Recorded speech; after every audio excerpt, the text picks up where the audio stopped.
Welcome friends, welcome to India சமையல். இன்றைக்கி வீடியோவில் சோயா மிளகு வறுவல் எப்படி பண்ணலான்னு சொல்லி பார்க்கலாம். சாம்பார் சாதம், பருப்பு சாதத்துக்கு சைட் டிஷ்ஷாக சூப்பராக இருக்கும்.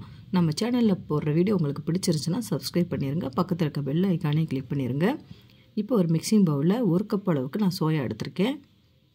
நான் சின்ன சைஸ் சோயாவே எடுத்திருக்கேன். நீங்கள் பெரிய சைஸ் சோயாவாக இருந்தாலும் பரவாயில்ல. சோயா ஊறுறதுக்கு நல்லா சூடான தண்ணி, கொதிக்கிற தண்ணியாக நீங்கள் ஊற்றிக்கோங்க. ஊற்றிட்டு ஒரு 10 நிமிஷம் நல்லா ஊறட்டும். இப்போ ஒரு கடாயில் 3 டீஸ்பூன் அளவுக்கு எண்ணெய் சேர்த்துக்கிடலாம். எண்ணெய் நல்லா சூடாகட்டும். சூடான பிறகு 1/2 டீஸ்பூன் அளவுக்கு சோம்பு நல்லா பொரிஞ்சதுக்கப்புறமா கொஞ்சமாக கருவேப்பிலை, வெள்ளைப்பூடு 4 வெள்ளைப்பூடை நல்லா இடித்து சேர்த்துக்கோங்க. நல்லா வாசனைக்கு நல்லா டேஸ்ட்டாக இருக்கும். இப்போ வெள்ளைப்பூடு நல்லா பொரியட்டும். மீடியம் சைஸ் வெங்காயம் 2 வெங்காயம் சேர்த்துருக்கேன். நல்லா பொடியாக கட் பண்ணி சேர்த்துக்கோங்க. வெங்காயம் நல்லா வதங்கணும். வெங்காயத்தில் பார்த்திங்கன்னா நல்லா நிறம் மாறி வரணும், அந்தளவுக்கு நல்லா வதக்கிக்கோங்க.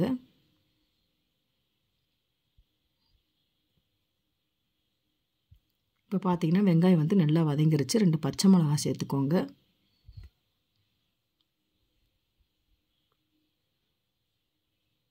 இப்போ இந்த ஸ்டேஜ் கரெக்டாக இருக்குது. இப்போ மசாலாவை சேர்த்துக்கிடலாம். 1 டீஸ்பூன் அளவுக்கு மல்லித்தூள், 3/4 டீஸ்பூன் அளவுக்கு மிளகாத்தூள் சேர்த்துக்கோங்க. 1/4 டீஸ்பூன் அளவுக்கு மஞ்சத்தூள், உப்பு கொஞ்சம் தேவையான அளவு சேர்த்துக்கோங்க.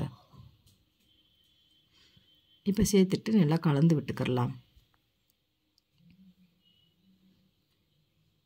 இப்போ பார்த்திங்கன்னா நல்லா மிக்ஸ் பண்ணியாச்சு. இப்போ இந்த ஸ்டேஜில் தான் நம்ம தக்காளி ஆட் பண்ண போகிறோம். ஒரு மீடியம் சைஸ் தக்காளியை சேர்த்துக்கோங்க. தக்காளி நல்லா வதக்கணும் தேவையில்லை, ஓரளவுக்கு லைட்டாக வதக்கினாலே போதும். கொஞ்சமாக தண்ணி ஆட் பண்ணிக்கிடலாம். மசாலா வாசனை போகிற அளவுக்கு நல்லா வெந்து வரட்டும். இப்போ ஆல்ரெடி உப்பு சேர்த்துருக்கோம். இப்போ கொஞ்சமாக மட்டும் சேர்த்துக்கோங்க. இப்போ சேர்த்துட்டு நல்லா வெந்து வரட்டும்.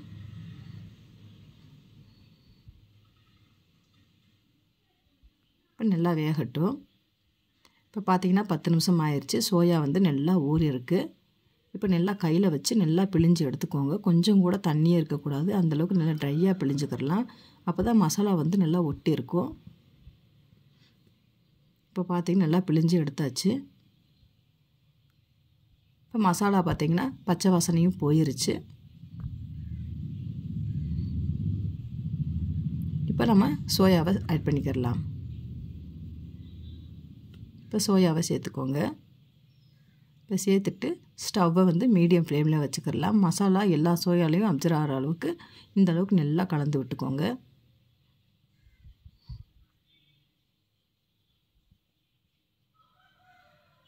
நல்லா கலந்து விட்டாச்சு. இப்போ பார்த்திங்கன்னா நல்லா மசாலா நல்லா ஒட்டி இருக்குது. இப்போ நம்ம ஃபைனலாக தான் நம்ம பெப்பர் தூள் ஆட் பண்ண போகிறோம்.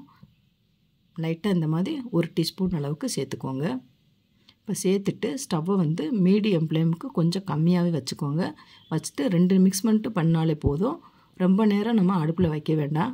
வச்சிங்கன்னா அப்புறம் ஒரு மாதிரி கசக்கிற தன்மை வந்துடும். இப்போ நம்ம ஸ்டவ்வை ஆஃப் பண்ணிடலாம்.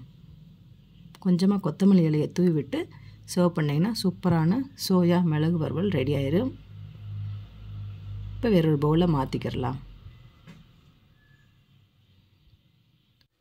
சூப்பரான சோயா மிளகு வறுவல் ரெடி ஆயிடுச்சு. சாம்பார் சாதம், பருப்பு சாதத்துக்கு சைட் டிஷ்ஷாக சூப்பராக இருக்கும். நீங்களும் இந்த மாதிரி ட்ரை பண்ணி பாருங்கள் ஃப்ரெண்ட்ஸ். ட்ரை பண்ணி பார்த்துட்டு கமெண்ட் பண்ணுங்கள். உங்களுக்கு இந்த வீடியோ பிடிச்சிருந்துச்சுன்னா லைக் பண்ணுங்கள், ஷேர் பண்ணுங்கள், கமெண்ட் பண்ணுங்கள். உங்களுக்கு நான் வேறு வீடியோ சந்திக்கிறேன். பாய். தேங்க்ஸ் ஃபார் வாட்சிங்.